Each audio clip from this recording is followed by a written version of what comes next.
Timu ya Limbani Football Academy iliyovalia jezi rangi ya blue bahari ndio timu ya mwanzo kutikisa nyavu ya New Version Academy kwa kujipatia goli lililofungwa na mchezaji Abubakar Tira ndani ya dakika ya 75 ya kipindi cha pili. Patashika nguo chanika ndani ya dakika ya 80.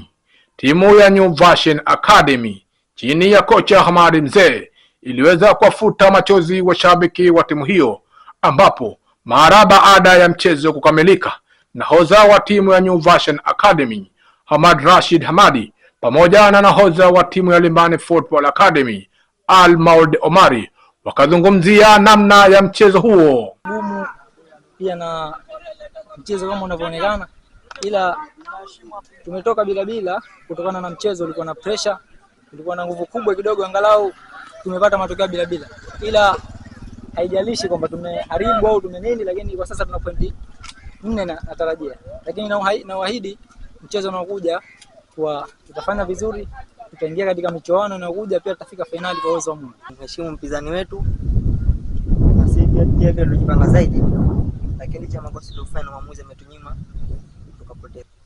Kwa hiyo kitu tutajipanga zaidi na next time tutakuja tutadhimia ushindi.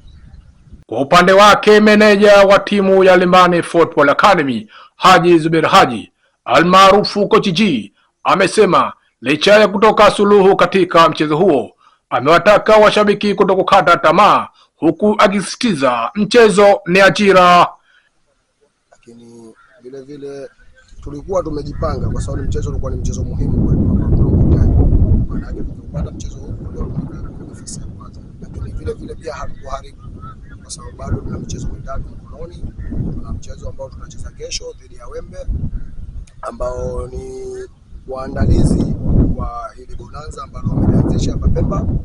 Kwa hiyo kikubwa ili limekwisha ni kujipanga na mechi inayokuja tu tupate ushindi, kwa hamasa vijana wetu ili mradi waje kufanya vizuri katika mechi hii inayokuja mbele. Tunachotaka washabiki wetu ni furaha, na kama hali mlivyokuwa mmeiona, uwanja ulikuwa umejaa, watu kibao walikuwa hapo wamekuja kuangalia.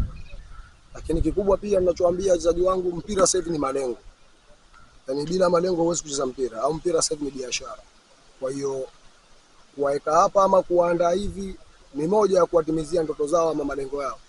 Manake tunahitaji watoke hapa waelekee sehemu nyingine kwenda kutafuta riziki zao. Kwa hiyo kikubwa ninachowaambia, leo imepita, wajiandae na mechi ya kesho ambayo tutacheza dhidi ya Wembe. Ni mtu ambaye anaongoza ligi, ana pointi 8. Timu ya Limbani Football Academy itashuka dimbani kesho kuivaa timu ya Small Wembe ambao ni wenyeji wa bonanza hilo. Nikiripoti kutoka kisiwani Pemba, michezo na burudani, ni mimi Maulid Hamisi.